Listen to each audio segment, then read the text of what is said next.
தெரிவித்துக் கொள்கிறேன். ஓய்நாளின் அருமையாக பாடலை பாடிய சகோதரிகளுக்கு நான் நன்றியை தெரிவித்துக் கொள்கிறேன். இன்னும் அழகான ஒரு ஜபத்தையும் செய்த திருமதி பிரிசில்லா அவர்களுக்கும் நான் நன்றியை தெரிவித்துக் கொள்கிறேன். இந்த நேரத்தில் மீண்டுமாக உங்கள் யாவரையும் காணுவதற்கான ஒரு வாய்ப்பை தேவன் கொடுத்திருக்கிறார்.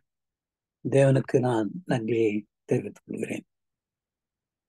இந்த நேரத்திலும் ஏசாயாவின் புத்தகத்திலே 52ஆம் அதிகாரத்துல ஒரு 2 வசனங்களை நான் வாசித்து அதை உங்களுக்கு முன்பாக வைக்க முயற்சிக்கிறேன். ஏசாயாவின் புத்தகம் 52ஆம் அதிகாரம் 16வது 12வது வசனம். முதலாவதாக 11வது வசனத்தை பார்ப்போம்.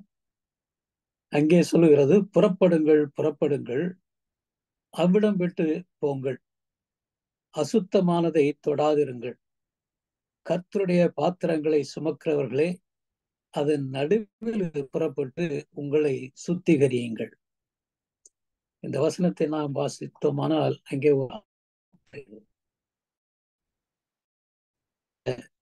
பிள்ளைகள் வீட்டில் இருக்கும் பொழுது தாயும் தாப்பனும் வெளியில கிளம்புகிற அந்த நேரத்துல பிள்ளைகளை அவசரப்படுத்தும் போது சீக்கிரம் சீக்கிரம்னு 2-3 தடவை சொல்றோம். ஒரு முறை சீக்கிரம் சொன்னா பிள்ளைகள் அப்படியே உட்காந்து எந்திரிச்சு ஆடி அசைஞ்சு வரும். சீக்கிரம் சீக்கிரம் நேரமாகுதுன்னு சொன்ன உடனே அவசரம் அங்கே தெரியும். ஏசாயா மூலமாக பொழுது இங்கே புறப்படுங்கள் புறப்படுங்கள், அவ்விடம் விட்டு போங்கள், அசுத்தமானதை தொடாதிருங்கள்,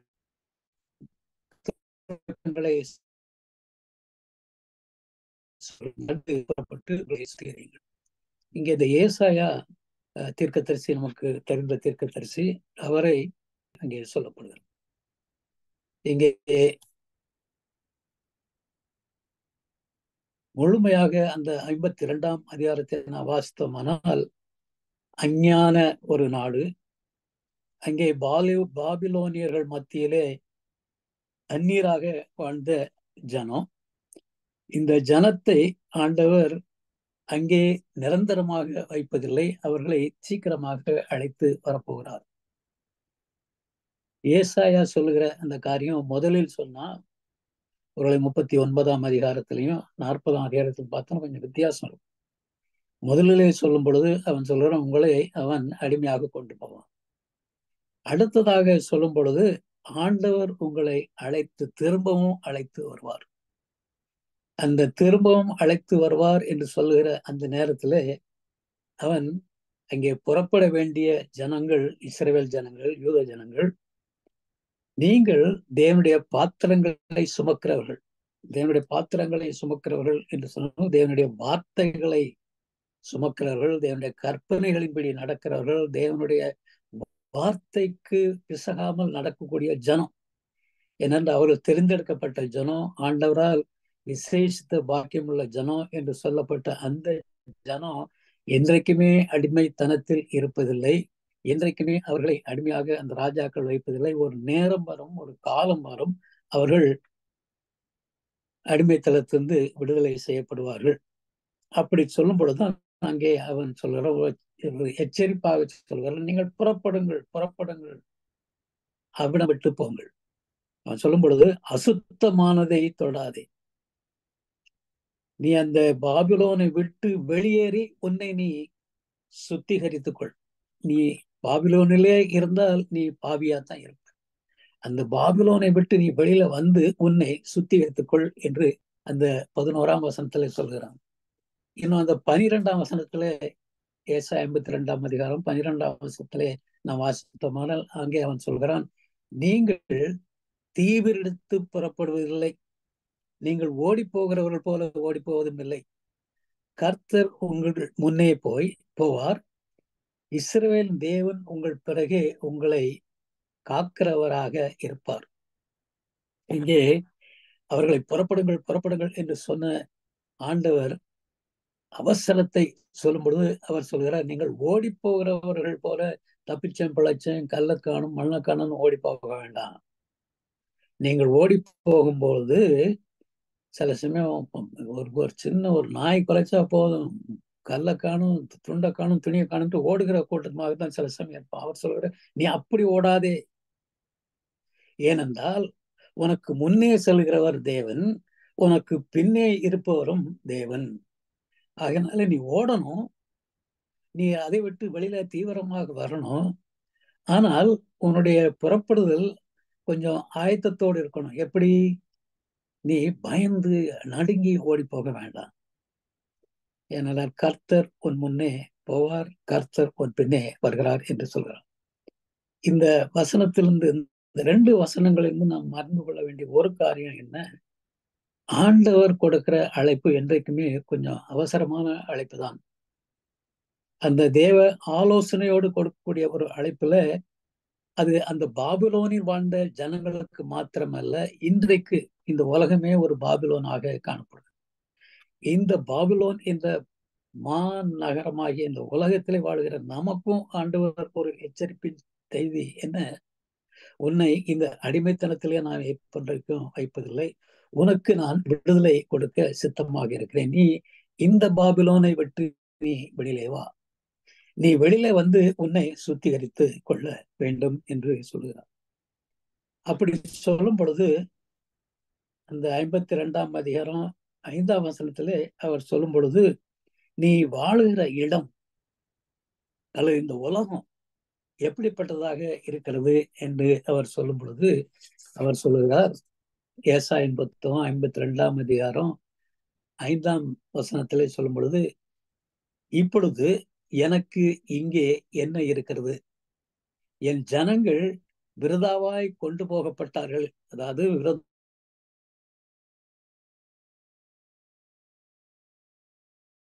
அவர்களை ஆளுகிறவர்கள் அவர்களை அலற பண்ணுகிறார்கள். நித்தமும் இடைவிடாமல் என் நாமம் தூஷிக்கப்படுகிறது என்று கர்த்தர் அங்கலாய்க்கிறார்.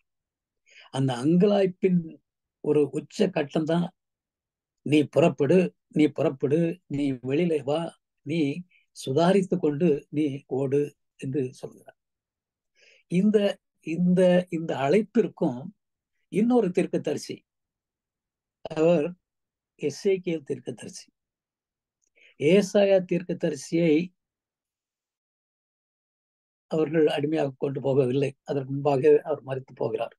ஆனால் அதற்கு பின்பாக எசேக்கியேல் தீர்க்கதரிசி, இவர் கைதியாக அகதியாக பாபிலோனுக்கு கொண்டு போகப்படுகிறார். அந்த எசேக்கியேல் தீர்க்கதரிசியும் இந்த ஏசாயா சொன்ன அந்த காரியத்தை ஒட்டி ஒரு காரியத்தை சொல்கிறார். என்ன சொல்கிறார்? எசேக்கியேலின் புத்தகம் 12ஆம் அதிகாரம் 2ஆம் வசனத்துல ஒரு காரியத்தை அங்கே எசேக்கியேல் எழுதுகிறார். மனுபுத்திரனே, நீ கலக வீட்டாரின் நடுவிலே தங்கி இருக்கிறாய். நீ காணும்படிக்கு அவர்கள் கண்கள் இருந்தாலும் காணாமற் போகிறார்கள், கேட்கும்படிக்கு அவர்களுக்கு காதுகள் இருந்தாலும் கேளாமற் போகிறார்கள், அவர்கள் கலக வீட்டார். மீண்டும் வாசிக்கிறேன். மனுபுத்திரனே, நீ கலக வீட்டாரின் நடுவிலே தங்கி இருக்கிறாய். ஏன்? அவர்கள் காணும்படிக்கு கண்கள் இருந்தாலும் அவர்கள் காண மாட்டாதவர்களாக இருக்கிறார்கள், கேட்கும்படிக்கு காதுகள் இருந்தாலும் கேட்கக்கூடாதவர்களாக இருக்கிறார்கள். சில சமயங்கள் நம்ம செவிட்டு விரியன் என்று சிலரை சொல்லுவோம். காது இருக்கும், கேட்காது. கண் இருக்கும், பார்க்க மாட்டான். அதை அங்கே எசேக்கியேல் தீர்க்கதரிசி, அப்படிப்பட்ட ஒரு சூழ்நிலையில நீங்கள் இருக்கிறீர்கள், அந்த மக்கள் கலக வீட்டார். எசேக்கியேல் தீர்க்கதரிசி பாபிலோனியர்களால் சிறைப்படுத்தப்பட்டு செல்லப்பட்ட ஒரு அகதி. அவன் இந்த தீர்க்க தரிசனங்களை எல்லாம் எழுதும் போது, ஏன்னா ஏசாயா தீர்க்கதரிசி ஒரு பெரிய தீர்க்கதரிசி, எசேக்கியேல் தீர்க்கதரிசி ஒரு பெரிய தீர்க்கதரிசி. அவர்கள் எழுதின வசனங்கள் அதிகம். இங்கே இவன் தீர்க்க தரிசனமாக எசேக்கியேல் எழுதும் போது இந்த பாபிலோன் ராஜ்யத்தை குறித்து அவன் சொல்லும் பொழுது, அது ஒரு கலக வீடு, கலக வீடு என்று சொல்கிறான். இந்த ஏசாயன் மூலமாகவும் எசேக்கியேல் மூலமாகவும் இந்த பாபிலோன் நகரம் ஒரு கலக வீடு. ஆனால் இந்த பாபிலோன் மாத்திரம் கலக வீடு இல்ல, இன்றைக்கு நாம் இருக்கிற இந்த உலகமும் ஒரு கலக வீடு. என்றைக்கு நீங்கள் செய்திகளை பார்த்தாலும் சரி, போன வாரம் கூட ஒரு 16 வயசு பையன் ஒரு 4 பேரை சுட்டு கொண்டுட்டான். ஸ்கூலுக்கு போற பையன். இது மாதிரி எத்தனை காரியங்கள் நடக்குது, எத்தனை கொள்ளைகள், எத்தனை கொலைகள், எத்தனை போராட்டங்கள். நாட்டுக்கு நாடு, வீட்டுக்கு வீடு ஒரே போராட்டம், கலகம் நம்மை சுற்றிலும் நடக்கிறது. இங்கே எசேக்கியேல் புத்தகத்துல 12ஆம் அதிகாரத்துல 25ஆம் 26ஆம் 27ஆம் அந்த வார்த்தைகளை நான் வாசித்து பார்த்தோம்னால் அவன் சொல்லுகிறது, பாபிலோன் மாத்திரம் கலக வீடு அல்ல, நீனும் கலக வீட்டில் தான் இருக்கிற. பாபிலோன் மாத்திரம் கலக வீடு அல்ல, இஸ்ரவேலே நீயும் கலக வீடு. அதை 27ஆம் வசனத்திலே அவன் சொல்கிறான். எசேக்கியேலின் புத்தகம் 12ஆம் அதிகாரம் 27ஆம் வசனத்திலே சொல்லும் பொழுது அவன் சொல்கிறான், மனுபுத்திரனே, இதோ இஸ்ரவேல் வம்சத்தார், மனுபுத்திரனே இதோ இஸ்ரவேல் வம்சத்தார், இவன் காண்கிற தரிசனம் நிறைவேற அநேக நாள் செல்லும், தூரமா இருக்கிற காலங்களை குறித்து இவன் தீர்க்க தரிசனம் சொல்கிறான் என்கிறார்கள். இங்கே கலகக்காரர்கள், கலக மக்கள் என்று அந்த பாபிலோனை சொன்னாலும் கூட இங்கே இவன் சொல்கிறான், உங்களுக்கும் கண் இல்லை, இஸ்ரேல் ஜனங்களாகிய உங்களுக்கும் கண் இல்லை, நான் சொல்லுகிற தீர்க்க தரிசனங்கள் நீங்கள் கேட்பதில்லை. நீ ஏதோ தூரத்துல நடக்கக்கூடியதை சொல்ற, இப்ப உள்ளது நடக்குதை நீ சொல்ல என்று நீங்கள் காதிருந்தும் கேட்காதவராக இருக்கிறீர்கள், கண்கள் இருந்தும் பார்க்க முடியாதவர்களாக இருக்கிறீர்கள். ஒருவேளை நாம் இந்த காரியத்தை நாம் பார்க்கும் பொழுது, நானும் இந்த உலகத்துலதான் இருக்கிறேன், என்னை சுற்றிலும் கல காரியங்கள் எல்லாமே நடக்கிறது. அப்பொழுது என்றால் அந்த இஸ்ரவேல் ஜனங்களும் யூத ஜனங்களும் கலக்காரர்களாக, காதிருந்தும் கேட்காதபடிக்கு, கண்ணிருந்தும் பாராதபடிக்கு இருக்கிற ஜனங்களாக இருக்கும் பொழுது நான் எப்படி இருக்கிறேன்? இந்த உலகத்துல நான் இருக்கும் பொழுது என்னுடைய கண் பார்வை எப்படி இருக்கிறது? என்னுடைய காதுகளின் கேட்கும் திறன் எவ்வாறாக உள்ளது? சிலர் சொல்லுறாங்க, கிறிஸ்து 2000 வருஷமா சொல்லித்தான் இருக்கிறோம், வருவார்னு. என்னைக்கு வருவாரு சொல்லுறாங்க. இன்னும் கற்பனைகளை குறித்தோ அல்லது ஓய்வு நாள்களை குறித்தோ சில சமயங்கள் அந்த ஒரு சீரியஸ்னஸ் அது இல்லை. அநேக வேதத்தின் காரியங்களை நாம குறித்து ஆராயும் பொழுது, சிந்திக்கும் பொழுது, ஒரு அந்த நேரத்துல ஒரு உணர்ச்சியோடு இருக்கிறோம், அடுத்த காரியங்கள் போகும்போது மறந்துடும். உலகத்துல அட்வென்ட் சபை என்று சொல்லும் பொழுது அவர்கள் 7ஆம் நாள் ஓய்வு நாட்காரர்களாக, 7 நாளும் ஓய்வு நாட்காரர்களாக அல்ல, 7ஆம் நாள் அப்ப பரிசுத்த அப்படியே இறங்கி அப்படியே தேன் தட்டாக இருப்பாங்க. ஆனா மற்ற நாட்கள்ல செய்கிற காரியங்கள் யூடியூப்ல வருது, பேஸ்புக்ல வருது, எத்தனையோ மோசமான காரியங்கள். இப்ப இதெல்லாம் பார்க்கும்போது நாமும் கலகிவிட்டாரோ என்று யோசிக்க தோன்றுகிறது. அப்படி நாமும் கலகிவிட்டாரோ என்று நாம சொல்லும் பொழுது, அங்கே முதலாவதாக அவன் சொல்கிற புறப்படுங்கள், புறப்படுங்கள், இவ்விடம் விட்டு புறப்படுங்கள் என்று அவன் சொல்கிற அந்த அர்ஜென்சி, அந்த ஒரு அவசர ஒரு செய்தி நமக்கும் பொருந்த போகிறதோ? இந்த கலக வீடாகிய உலகம் அழிய போகிறது, அது நிச்சயம் நமக்கு தெரியும். என்றைக்கு என்பதுதான் நமக்கு தெரியாது. சிலர் சொல்லுவாங்க, சிலுவையில் அறைஞ்சப்பட்ட அந்த திருடன் அது வரைக்கும் திருட்டு தொழில் செய்தான், கொலை செய்தான், கொள்ளை நடத்தினான், எல்லாம் செய்தான், கடைசி நேரத்துல மனம் மாறினான்ல, அது மாதிரி நானும் மனம் மாறுவேன் என்று சிலர் சொல்கிறாங்க. ஆனா அவன் அது வரைக்கும் உயிரோடு இருந்தான், சிலுவையில தான் மரித்தான். நாம் எத்தனை நாள் உயிரோட இருக்க போகிறோம்? இன்றைக்கு தூங்கணும்னா காலையில எந்திரிப்போமாங்கிறது பெரிய ஒரு சந்தேகம். யாருக்கு எந்த நோய் வருது, யாருக்கு எந்த ஆக்சிடென்ட் வருதுன்னு யாராலும் சொல்ல முடியாது. நல்லா இருக்கிற ஒரு பையன் நாளைக்கு மரித்து போகிறான். ஏன்? அப்படிப்பட்ட ஒரு சூழ்நிலை இருக்கும் பொழுது, இந்த கலக வீடாகிய இந்த உலகத்திலே நாம் இருக்கும் பொழுது, நாமும் கலக வீட்டுக்காரர்களாக இருக்கும் பொழுது, நம்முடைய ஆயத்தம், புறப்படு புறப்படு என்று சொல்லும் பொழுது அவர் சில ஆயத்தங்களையும் நமக்கு சொல்லுவார்.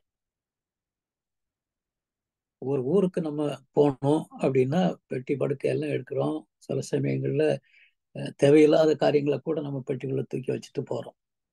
என்னன்னா நமக்கு அவ்வளவு ஒரு இது ஊருக்கு போகும்போது எல்லா காரியங்களும் எடுத்துட்டு போகணும். அங்க இங்கே ஆண்டவர் சில ஆயத்தங்களை, நீ பரலோகத்துக்கு போகிற ஒரு மனுஷன், நீ என்னென்ன ஆயத்தங்கள்லாம் வச்சிருக்கிற அப்படின்னு ஒருவேளை நம்மிடத்துல கேட்டா, நம்மிடத்துல என்ன ஆயத்தங்கள் இருக்கிறது? இங்கே பார்க்கலாம். அங்கே எசேக்கியேலின் புத்தகம் 12ஆம் அதிகாரம் 3ஆம் வசனத்துல அவன் ஒரு ஆயத்தங்களை சொல்கிறான். எசேக்கியேலின் புத்தகம் 12ஆம் அதிகாரம் 3ஆம் வசனத்துல அவன் சொல்லும் பொழுது, இப்பொழுதும் மனுபுத்திரனே, நீ பரதேசம் போகும்படி பிரயாண ஜாமான்களை ஆயத்தப்படுத்து. நாம் என்ன செய்யணும்? இப்பொழுதும் மனுபுத்திரன், நீ பரலோகம் போகும்படியான பிரயாண ஜாமான்களை ஆயத்தப்படுத்து. என்ன ஆயத்தம்? பகற்காலத்தில் அவர்கள் கண்களுக்கு முன்பாக பிரயாணப்படு. உன் ஸ்தலத்தை விட்டு வேறே ஸ்தலத்திற்கு அவருடைய கண்களுக்கு முன்பாக புறப்பட்டு போ. அவர்கள் கலக வீட்டாராக இருந்த போதிலும், கவனம் கேட்போம், அவர்கள் கலக வீட்டாராக இருந்த போதிலும் ஒருவேளை சிந்தித்து உணர்வார்கள். இது எசேக்கியா மாத்திரம் சொல்லல, ஆண்டவர் சொல்லி எசேக்கியா எழுதுற ஒரு காரியம். நீ பரதேசம் போகும்படி பிரயாணப்படு. பரலோகம் போகிற ஜனம் என்று நாம் சொல்லுகிறோம். கடைசி காலத்தின் இஸ்ரவேல் ஜனம் என்று நம்மை நாமே சொல்லிக் கொள்கிறோம். இங்கே அவன் சொல்லுகிற இந்த ஆயத்தங்கள், இந்த ஒரு வசனத்துல எசேக்கியேல் நமக்கு 3 ஆயத்தங்கள் வேண்டும் என்று சொல்கிறார். அல்லது ஆண்டவர் எசேக்கியேல் மூலமாக இந்த 3ஆம் வசனம் 12ஆம் அதிகாரம் 3ஆம் வசனத்திலிருந்து ஒரு 3 ஆயத்தங்களை நீ செய் என்றால், நீ பரலோகம் போகிற ஒரு ஜனம், நீ கடைசி காலத்தில் ஆண்டவர் வரைக்காக காத்திருக்கிற ஒரு ஜனம் என்று சொல்லி ஒரு 3 ஆலோசனைகள் சொல்கிறார். ஒருவேளை கையில வேதாகம புத்தகம் இருந்தால் எடுத்து திறந்து வைத்துக் கொள்ளுங்கள். எசேக்கியேலின் புத்தகம் 12ஆம் அதிகாரம் 3ஆம் வசனத்துல அந்த முதல் காரியம் என்ன சொல்லப்படுகிறது? மனுபுத்திரனே, நீ பரதேசம் போகும்படி அல்லது பரலோகம் போகும்படி பிரயாண ஜாமான்களை ஆயத்தப்படுத்து. பிரயாண ஜாமான்களை ஆயத்தப்படுத்து. ஆதி நாளில் இஸ்ரேல் ஜனத்துக்கு எகிப்தின் அடிமைத்தனத்திலிருந்து வெளியேறுகின்ற அந்த போது ஆண்டவர் அவர்களுக்கு சில காரியங்களை சொன்னார். இந்த காரியங்களை நீங்கள் செய்து வைத்துக் கொள்ளணும். அப்படி சொல்லும் பொழுது ஒரு காரியத்தை கொஞ்சம் அவசரமாக செய் என்று சொல்கிறார். என்னது? யாத்திராகம புத்தகம் 12ஆம் அதிகாரத்துல அங்கே மோசேக்கும் ஆரோனுக்கும் ஒரு கட்டளையிட்டு இஸ்ரவேல் ஜனம் அதன்படி செய்ய வேண்டும். அது என்ன என்றால், அங்கே யாத்திராகம புத்தகம் 12ஆம் அதிகாரம் 11ஆம் வசனத்துல அந்த பஸ்கா பண்டிகை ஆசரிக்கிற அந்த சூழ்நிலை ஒரு பெரிய லிஸ்ட் கொடுக்கிறார். இந்தந்த காரியங்கள் நீங்கள் ஆயத்தப்படுத்த வேண்டும். இது எதற்கு இது தொடர்பாக? அந்த அடிமைத்தனத்திலிருந்து வெளியிலே, எகிப்திலிருந்து வெளியிலே போகும் பொழுது நீங்கள் நிறைய காரியங்கள் செய்ய வேண்டும். அதுல இந்த பஸ்காவும் உண்டு. இந்த பஸ்காவை ஆசரிக்கிற போதே உங்களுடைய அவசரம் அங்கே தெரியும். என்ன சொல்கிறார்? யாத்திராகம புத்தகம் 12ஆம் அதிகாரம் 11ஆம் வசனத்துல சொல்லும் பொழுது அவர் சொல்கிறார், அதை புசிக்க வேண்டிய, அதாவது அந்த பஸ்கா புசிக்க வேண்டிய விதமாவது, நீங்கள் உங்கள் அறைகளில் கச்சை கட்டி கொண்டும் உங்கள் கால்களில் பாதரட்சை தொடுத்து கொண்டும் உங்கள் கையில் தடி பிடித்து கொண்டும் அதை தீவிரமாய் புசிக்க கடவீர்கள். அது கர்த்தருடைய பஸ்கா. கிளம்பு முன்பாக இந்த பஸ்காவை அவர்கள் சாப்பிடணும். அதுல அவசரம் தெரியணும். சும்மா டேபிள போட்டு, டேபிள் கிளாஸ்ல போட்டு பிளேட் எல்லாம் வரிசையா வச்சு நீ ஒருத்தருக்கா, அதெல்லாம் தேவையில்லை. அங்க அவர் சொல்கிறார், நீ உன் அறையிலே கச்சை கட்டிக்கோ, அது இம்பார்ட்டன்ட். உன் கால்களிலே பாதரட்சை போடு, அது லாங் டிஸ்டன்ஸ்க்கு அது தேவைப்படுகிறது. கையிலே தடி எடுத்துக்கோ, அவசரத்துக்கு தேவைப்படும். உன்னுடைய மனதிலே தீவிரம் வேண்டும். அவசரம், ஆண்டுடைய அவசரம் அங்கே இஸ்ரேல் ஜனங்களுக்கு மோசேயின் மூலமாகவும் ஆரோன் மூலமாகவும் அவர் சொன்ன ஒரு காரியம். இன்னும் பரலோக பிரயாணிகள் என்று நம்மை சொல்லும் பொழுது, பரலோகத்தை நோக்கி நாம் பிரயாணம் போகிறோம் என்று சொல்லும் பொழுது, பவுல் அப்போஸ்தலனும் ஒரு லிஸ்ட் கொடுக்கிறான். நீ இந்த காரியங்கள் எல்லாம் நீ உன்னுடைய மனதில் வைத்துக்கொள், உன்னுடைய வாழ்க்கையில நீ கடைபிடித்துக்கொள் என்று சொல்லும் பொழுது, அவன் சொல்லும் பொழுது எபேசியரின் புத்தகம் 6ஆம் அதிகாரம் 13ஆம் வசனத்திலிருந்து 17ஆம் வசனம் வரைக்கும் நாம் வாஸ்தவமானால் அவனு ஒரு லிஸ்ட் கொடுக்குறான். என்ன லிஸ்ட் எல்லாம் இருக்குது? சத்தியம் என்னும் கச்சை. இது எபேசியரின் புத்தகம். இது நமக்கு தெரிஞ்ச காரியம்.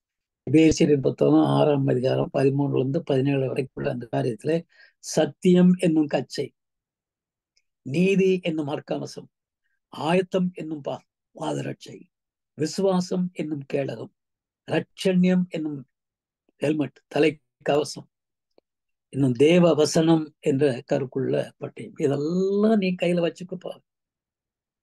நீ பரலோகம் செல்ல போகிற, நீ பரலோகம் செல்லக்கூடிய ஒரு பிரயாணி.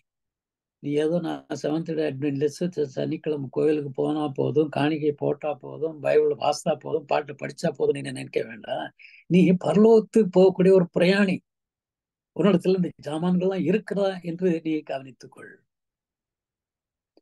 அங்கே முதலாவது பார்த்தோம், கண்களிலிருந்தும் கேட்காதவர்கள், காதுகளிலிருந்தும் கண்களிலிருந்தும் பார்க்க கூடாதவர்கள், காதுகளிலிருந்தும் கேட்கக்கூடாதவர்கள். அப்படிப்பட்ட ஒரு சூழ்நிலையை இருந்து நீ வெளியிலே வா என்று சொல்லும் பொழுது, இங்கேயும் இந்த உலகத்தின் காரியங்கள் எல்லாம் பார்க்கும் பொழுது ஆண்டவர் பவுல் மூலமாக சொல்லும் பொழுது, சத்தியம் என்னும் கச்சை வேணும், நீதி என்னும் மார்க்கவசம் வேணும், ஆயத்தம் என்னும் பாதரட்சை வேணும், விசுவாசம் என்னும் கேடகம் வேணும், ரட்சண்யம் என்னும் தலைச்சீர் ஹெல்மெட் வேணும், தேவவசனம் என்ற கருக்குள்ள பட்டயம் வேண்டும். ஏனென்றால் நீ இங்கே தங்கி தாவரிக்கிறவன் அல்ல, அடிமைத்தனத்திலே நீ வாழ்பவன் அல்ல. உன்னை நான் விடுதற்க போகிறேன், உனக்கு விடுதலை உண்டு, நீ பரலோகம் செல்கிற ஒரு பிரயாணி. இந்த காரியங்கள்லாம் நம்மிடத்தில் இருக்கிறதா என்று கொஞ்சம் யோசிக்க வேண்டும். ஸ்டாக் எடுக்க வேண்டியவர்களாக இருக்கலாம். இதில் எது நம்மிடத்துல இல்லை, எது நம்மிடத்துல இருக்குது? இந்த ஸ்டாக் எடுத்து இல்லாததை ஆண்டவரிடத்தில் நாம் கேட்டு பெறுகிற பிள்ளைகளாக இருக்க வேண்டும். இது முதலாவது ஒரு ஆலோசனை அங்கே ஆண்டவர் சொல்கிறார். இரண்டாவது ஆலோசனை அதே எசேக்கியேலின் புத்தகம் 12ஆம் அதிகாரம் 3ஆம் ஆண்டவர் சொல்கிற ஒரு ஆலோசனை என்னதென்றால், பகற்காலத்தில் அவர்கள் கண்களுக்கு முன்பாக பிரயாணப்படும்.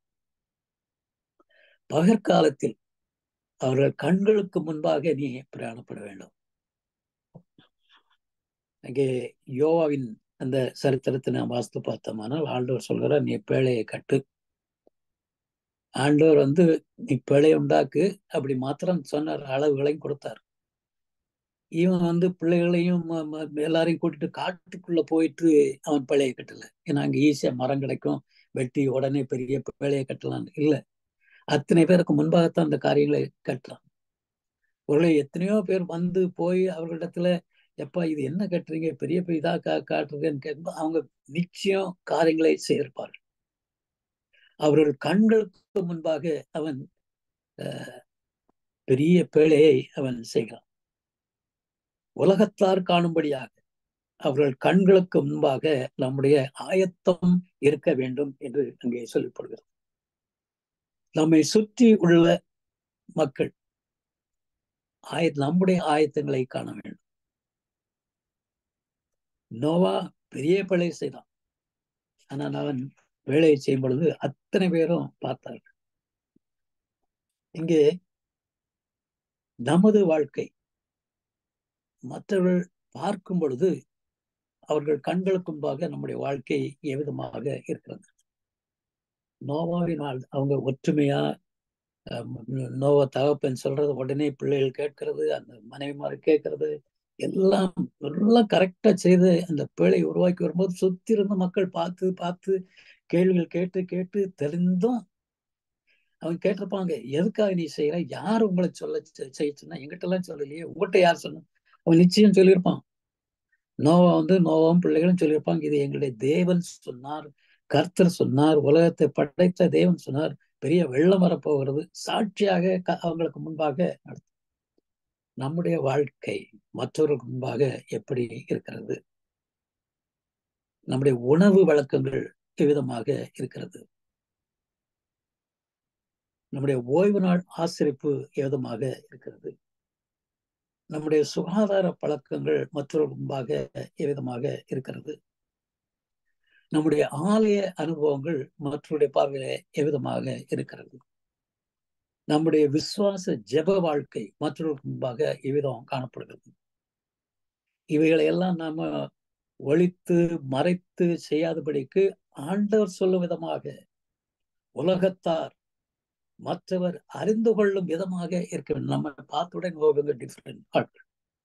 இப்ப கூட பெந்தைக்கோஸ்ட் ஆட்களை பார்த்த உடனே அவங்க பெந்தைக்கோஸ்ட்னு சொல்றோம். ஏன்னா அந்த வெள்ளையும் சொல்லையுமா வர்றாங்க, காதுல கழுத்துல ஒண்ணு இருக்காது, அப்படியே இழுத்து மலிச்சு சீவிட்டு வருவாங்க. அவங்கள பார்த்து "ஓ, இவங்க பெந்தைக்கோஸ்து ஆட்கள்." நம்மளை பார்த்து இவங்க செவன்த் டேன்னு சொல்ல முடியுமா யாரால? நமது பழக்க வழக்கங்கள் மற்றவர்களுக்கு முன்பாக எவ்விதமாக இருக்கிறது? நீ புறப்படு புறப்படு என்று சொல்லும் பொழுது அங்கே எசேக்கியேல் மூலமாக ஆண்டவர் சொல்ற காரியம், நீ மற்றவர்களுக்கு முன்பாக நீ புறப்படு. உன்னுடைய புறப்படுதல் மற்றவர்களுக்கு தெரிய வேண்டும். நீ எதை நோக்கி போகிற? நம்ம சில சமயம் இந்தியாவுக்கு போறோம்னா உடனே எல்லாத்தையும் சொல்லுவோம், சர்ச்சில் சொல்லிடுறோம், சொந்தக்காரன் சொல்லிடுறோம், நான் போறேன், அடுத்த மாசம் போறேன், எல்லாரையும் நான் பார்ப்பேன், எல்லாம் எல்லாம் சொல்றோம், மற்றவர்களுக்கு முன்பாக செய்கிறோம். ஆனா நான் பரலோகம் போகிற மனுஷன், பரலோகம் போகிற குடும்பம், நான் எவ்விதமாக சீக்கிரட்டாவே செய்யறேன்னா மற்றவர்களுக்கு முன்பாக நான் பரலோகம் போகிறவன் என்பதை அறியக்கூடிய வகையில நான் செய்கிறேன். அது ஒரு இரண்டாவது ஆலோசனை. மூன்றாவது ஆலோசனை அதே வசனத்துல கடைசியில சொல்லப்படுகிறது. எசேக்கியேலின் புத்தகம் 12ஆம் அதிகாரம் 3ஆம் வசனத்திலே அங்கே ஆண்டவர் தருகிற ஒரு மூன்றாவது ஆலோசனை. இது எசேக்கியேல் மாத்திரமல்ல, ஆண்டவர் சொல்கிற ஒரு ஆலோசனை. உன் ஸ்தலத்தை விட்டு வேறு ஸ்தலத்திற்கு அவருடைய கண்களுக்கு முன்பாக புறப்பட்டு போ. முதல்ல ஆயத்தம் மற்றவருடைய கண்களுக்கு முன்பாக இருக்க வேண்டும். இங்கே நீ புறப்படுதலும் மற்றவருடைய கண்களுக்கு முன்பாக இருக்க வேண்டும். அவர்கள் கலக வீட்டாராக இருந்த போதிலும் ஒருவேளை சிந்தித்து உணர்வார்கள். அங்கே யோனாவினுடைய கதைகளை நாம் பார்க்கும் பொழுது ஆண்டவர் அந்த தர்ஷீஷ்க்கு அனுப்புகிறார். ஏன் தர்ஷீஷ்க்கு அனுப்புகிறார் என்றால் அவருடைய ஒரு வாஞ்சை, அந்த ஜனம் கல்லையும் விக்கிரகத்தையும் வணங்குகிற அந்த ஜனம் அழிந்து போகக்கூடாது, அவர்களை நான் மாற்ற வேண்டும். அதற்காக அந்த யோனாவை நீ அனுப்பி நீ அவர்களுக்கு முன்பாக போய் உன்னுடைய காரியங்களை சொல்லு, என்னுடைய காரியங்களை நீ சொல்லி நீங்கள் கேட்காமற் போனால் அழிவு வரும் என்ற காரியத்தை நீ சொல்லு என்று சொல்லுகிற ஒரு வாஞ்சை ஆண்டவருக்கு. இங்கே அவர் சொல்கிறார், ஒருவேளை சிந்தித்து உணர்வார்கள். நம்முடைய வாழ்க்கை அனுபவங்கள் மூலமாக இங்கே ஆண்டவர் சொல்லுகிற இந்த காரியத்தின் அர்த்தம் என்ன என்றால், தேவனுடைய பிள்ளைகள் என்பதை மற்றவர்கள் உணர வேண்டும். தேவனால் தெரிந்து கொள்ளப்பட்ட பிள்ளைகள் என்பதை ஜனம் காண வேண்டும். நாம் பரலோகம் செய்ய ஆயத்தப்படுகிற ஜனம் என்பதை மற்றவர்கள் உணர வேண்டும். நாம் உலகத்தாரோடு இருந்தாலும் உலகமாக நாம் இருக்கக்கூடாது. அவர் சொல்றார், நீ வெளியில வா, அவர்களை விட்டு நீ வெளியில வா, நீ உன்னை பரிசுத்தமாக்கிக்கொள். அதைத்தான் ஆண்டவர் அங்கே ஏசாயா மூலமாக சொல்கிறார், எசேக்கியேல் மூலமாக சொல்கிறார். இங்கே அவர்கள் கலக வீட்டாராக இருந்த போதிலும் ஒருவேளை சிந்தித்து உணர்வார்கள். மற்றவர்கள் நம்மை காண்பொழுது அவருடைய சிந்தனை எப்படி இருக்கும் ஆண்டவருக்கு தெரியும். அதை சொல்ற, நீ கொஞ்சம் யோசித்து பார். நீ உன்னை ஆயத்தப்படுத்தி பரலோகத்துக்கு போகிறவன் என்பதை நீ மற்றவர்களுக்கு காட்டும் பொழுது அவருடைய எண்ணம் எவ்விதமாக இருக்கும், அவருடைய சிந்தனைகள் எவ்விதமாக காணப்படும். கோயிலுக்கு போகிறோம், சில அநேகரை பார்க்கிறேன், கையில எத்தனை பேர் நாம பைபிளை கையில வச்சுட்டு கோயிலுக்கு போறோம். இப்ப யாருமே கையில பைபிள் எடுக்கிறது இல்லை. கேட்டா செல்போன்ல இருக்கு சார், எல்லாமே இருக்கு, பாட்டு இருக்கு, எல்லாம் இருக்கு, என்னத்துக்கு அதுக்குன்னு நான் தேடிப்போம். மற்றவர்கள் நம்மை காண வேண்டுமே. பாரு, சனிக்கிழமை கோயிலுக்கு போறாரு, ஏன்னா கையில பைபிள் இருக்கு. சில சமயங்கள்ல அரைக்கால் சட்டை போட்டு கூட கோயிலுக்கு வந்துடுறாங்க. நம்முடைய ஆலயம் வருகை மற்றடைய பார்வையில எவ்விதமாக இருக்கிறது? நம்முடைய ஆலய தொழுகை, ஒருவேளை ஒரு விசிட்டரை கூட்டிட்டு நம்ம கோயிலுக்கு வந்தா அவருடைய ஒரு அப்சர்வேஷன் எப்படி இருக்கும்? நான் ஒரு தடவை என்னுடைய பழைய வேலையில இருந்து ஒருத்தரை கூட்டிட்டு வந்தேன். அவரு பார்த்து முடிச்சுட்டு போய் வேலையில இருக்கும்போது சொல்றாரு, சார் அது இட்ஸ் இட்ஸ் இட்ஸ் ஹெவன். தெரியல என்னத்தை பார்த்து ஹெவன் சொன்னாரோ தெரியல, பட் அவருக்கு அவ்வளவு பிடிச்சு போச்சு. நம்முடைய ஆலயங்களோட தொழுகை முறை, இவன் பாடல்கள், எப்படி பாட்டு பாடுறோம், எப்படி நம்முடைய பிரைஸ் டீம்கள்லாம் இருக்குது, நம்முடைய ஜெபங்கள் விதமாக இருக்கிறது, நம்முடைய ஆலய தொழுகை, நம்முடைய ஜெப வாழ்க்கை, நம்முடைய நடை உடை பாவனைகள், எவ்விதமாக நம்ம கோயிலுக்கு வர்றோம். அவர் சொல்றார், மற்றவன் காணும்படியாக சில காரியங்களை நீ செய்யணும். சில காரியங்களை சொல்றாரு, நீ வலது கை கொடுக்கறது இடது கைக்கு தெரியக்கூடாதுன்னு சொல்கிற, அது வேற காரியம். ஆனா நாம் தேவனுடைய ஜனம், பரலோகத்தை நோக்கி நடக்கிறோம், அதற்கான ஆயத்தங்களோடு இருக்கிறோம் என்பதை மற்றவர்கள் காண வேண்டும். அங்கே யோனா திரும்ப அந்த கதைகள்லாம் நமக்கு தெரியும். திரும்ப போய் ஒவ்வொரு தெருவா போய் சொல்லுகிறான். அவன் சொல்லுவது கொஞ்சம் மிரட்டுற மாதிரி தான் இருக்கும். ஆனாலும் அவன் காரியங்கள் சொல்லுதான். பார்க்கிறவங்களுக்கெல்லாம் ஒருவேளை அவருடைய மனம் மாறுவார்கள். இந்த நாட்டில் அநேக தேவாலயங்கள் மூடப்படுகிறது, அதை விற்கிறாங்க. 1-2 தேவாலயங்களை வாங்கி அதை வேற காரியங்களுக்கு பயன்படுத்துறாங்க. வாலிப பிள்ளைகள் கோயில்களுக்கு வர்றதில்லை. ஏன்? கிறிஸ்தவத்தை இந்த உலகம் எவ்விதமாக காண்கிறது? சில யூடியூப்ல பார்க்கும் பொழுது பெரிய பெரிய மெகா சர்ச்சஸ், அவர்கள் எல்லாம் பிளேன்லையும் ஹெலிகாப்டர்லையும் தான் ஒரு ஒரு இடத்துல இருந்து அடுத்த இதுக்கு போவாங்க. அவருடைய காரியங்களை யூடியூப்ல பார்க்கும்போது கிறிஸ்தவ சபை, கிறிஸ்தவம் மக்களால் எவ்விதமாக பார்க்கப்படுகிறது? கிறிஸ்துவை நம்ம ரெப்ரசன்ட் பண்றோமா? கிறிஸ்துவனுடைய அந்த ஏழ்மை கோலம் என்று சொல்கிறோமே, அது நம்மிடத்துல காணப்படுகிறது. ஆண்டவருடைய ஒரு வாஞ்சை என்ன என்றால், ஒருவனும் கெட்டு போகாதபடிக்கு அத்தனை பேரும் நிச்சய ஜீவனை அடையணும். அதான் அவருடைய வாஞ்சை.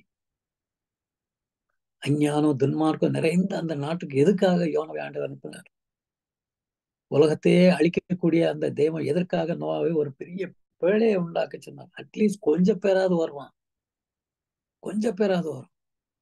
அத்தனை அனிமல்ஸ் எல்லாம் சேர்த்து உள்ள வச்சாரு. ஆனா ஒரு மனுஷன் உள்ள வந்தானா? இல்ல. அத்தனை பேருக்கு முன்னால அவன் செய்யறான். ஆண்டவருடைய சத்தத்தை அந்த எல்லா வனவிலங்குகளும் பறவைகளும் கேட்டு உள்ள வந்தது. ஆனா ஒரு மனுஷன் கூட, நோவா குடும்பத்தை தவிர ஒருத்தனும் உள்ள வரல முடியல. ஆனால் ஆண்டவருடைய ஒரு இது அஞ்ஞானம் துன்மார்க்கம் நிறைந்த இந்த உலகத்தில் நீங்களும் நானும் இருக்கும் பொழுது அட்லீஸ்ட் கொஞ்சம் பேராது இவங்களை பார்த்து வரணும். இவங்க ஜெபத்தை கேட்டு கொஞ்சம் பேராது வரணும். இவருடைய பாடல்களை கேட்டு கொஞ்சம் பேராது வரணும். இவருடைய நடை உடை பாவனைகளை குறித்து கொஞ்சம் பேராது வரணும். அதுதான் ஆண்டவருடைய ஒரு காரியம். அதனால தான் அவர் சொல்கிறார், நீ வெளியேறு, ரகசியமா போகாத, கண்களுக்கு முன்பாக நீ போ. நினைவையை ஆண்டவர் அழிக்கல. அத்தனை பேரும் ரட்சிக்கப்பட்டார்கள். விலங்குகள் கூட அங்க உபவாசம் இருந்தது. அதே வாஞ்சை இன்றைக்கும் தேவனிடத்திலே இருக்கிறது. கேள்வி என்ன? இந்த உலகத்தார் மத்தியிலே நம்முடைய ஆயத்தங்கள் ஏதுமாக இருக்கிறது. நம்முடைய அந்த ப்ரிப்பரேஷன் என்று ஆவிக்குரிய அந்த ஆயத்தம், உடற்கூறமாக உள்ள ஆயத்தங்கள் எவ்விதமாக இருக்கிறது? ஒருவேளை அவர்களும் மற்றவர்களும் பக்கத்து வீட்டுக்காரர்களும் ஒருவேளை நம்முடனே கூட இந்த பயணத்திலே அவர்கள் சேர அவர்களால் முடியும். ஏனென்றால் அதுதான் ஆண்டவருடைய சித்தம். நீ புறப்படு, நீ புறப்படு என்று அவர் அவசரப்படுத்தும் போது ஆண்டவர் சில ஆலோசனைகளை சொன்னார். ஏசாயாவின் மூலமாக சொன்னார், எசேக்கியேல் மூலமாக சொன்னார். நீ ரகசியமா போக வேண்டாம், நீ எல்லார் கண்களுக்கு முன்பாக போ, உன்னுடைய காரியங்களே நீ சில லிஸ்ட்கள் எல்லாம் கையில வச்சுக்க, உன்னுடைய இடத்துல அவசரம் வேணும், எல்லாம் வேணும். ஆனா அந்த புறப்படு புறப்படு என்று சொல்கிற அந்த நேரத்திலே கடவுள் தேவன் அங்கே பவுல் அப்போஸ்தலர் மூலமாக சில காரியங்களையும் சொன்னார். அதை நம்ம அழகா வாசித்தாங்க, சகோதரர் வாசித்தாங்க. 2 கொரிந்தியர் 6ஆம் அதிகாரம் 14ஆம் அதிகாரத்தில் 18ஆம் வசனத்தை பார்க்கும் பொழுது கொஞ்சம் குத்துற மாதிரி தான் இருக்கும் இந்த வசனங்கள்லாம். அந்நிய நுகத்திலே அவிசுவாசிகளுடன் பிணைக்கப்படாதிருப்பீர்களாக. சில சமயங்கள் சொல்கிறோம், ஐயோ பையன் அவனா தேர்ந்தெடுத்துட்டான், நாங்க ஒண்ணுமே சொல்றது இல்லை. அதோட நீங்க தனியா வாசித்து பாருங்க. நான் அதை வாசித்தேன், பட் அங்க டைம் இல்லை. அந்த வசனங்களை திரும்ப நீங்க வாசித்து பாருங்க, ஒவ்வொரு வசனத்தையும். 2 கொரிந்தியர் 6ஆம் அதிகாரம் 14ஆம் வசனத்திலிருந்து 18ஆம் வசனம் வரைக்கும் நீங்க வாசித்து பாருங்க. அதை ஒருவேளை நம்முடைய வாழ்க்கையில எங்கேயாவது ஓட்ட உடசல் இருக்குதா, எங்கேயாவது நாம் விலகி போயிருக்கிறோமா, கொஞ்சம் வாசி. இது அவன் அப்போஸ்தலன் அவன சொந்தத்தில் எழுதல, ஆண்டவர் அவனுக்கு சொல்லி அவன் எழுதின கடைசி காலத்தின் ஒரு செய்தி, எச்சரிப்பின் ஒரு செய்தி. நான் பரலோகம் நோக்கி செல்கிற பிள்ளைகள். நம்முடைய ஆயத்தம், நம்முடைய ஜீவியம் தேவனுக்கு பிரியமுள்ளதாக இருக்க வேண்டும். மக்களுடைய பார்வையில் அது கவரக்கூடியதாக இருக்க வேண்டும். உலகம் காண வேண்டும். நம்முடைய அருகாமையில் உள்ளவர்கள் நம்மை பார்த்து இவர்கள் பரலோகம் போகிற ஜனம், நாமளும் சேர்ந்த என்ன என்று சொல்லக்கூடிய அந்த ஆயத்தம் நம்முடைய ஆயத்தமாக இருக்க வேண்டும். கடைசி காலத்துல இந்த ஏசாயா, எசேக்கியேல், தானியேல், இந்த தீர்க்கதரிசியுடைய பெரிய தீர்க்கதரிசியுடைய காரியங்கள், இன்னும் மற்ற சின்ன தீர்க்கதரிசி காரியங்களை நாம் வாசித்து படிக்கும் பொழுது நாம் கடைசி காலத்துல இருக்கிறோம். ஆண்டவர் சீக்கிரமாக வரப்போகிறார். அவர் வரும்போது என்னுடைய நிலை என்ன? ஒரு பாடல் ஒன்று இருக்கிறது. அது ஒரு ஜெபத்தின் ஒரு பாடல். அதுல முதல் கவி மாத்திரம் நான் பாடுகிறேன். ஜீவனுள்ள தேவனே வரும், ஜீவ பாதையில நடத்தும், ஜீவ தண்ணீர் ஊறும் ஊற்றிலே ஜீவன் பெற என்னை நடத்தும். தேவனே நீர் பெரியவர், தேவனே நீர் பரிசுத்தர், தேவனே நீர் நல்லவர், தேவனே நீர் வல்லவர், ஜீவனுள்ள தேவனே வரும், ஜீவ பாதையிலே நடத்தும். அருமையான பிள்ளைகளே, எச்சரிப்பை நாம் அடைவோம். ஜீவனுள்ள பாதையில அவர் நம்மை நடத்தும்படிக்கு நாம் ஆயத்தப்படுவோம்.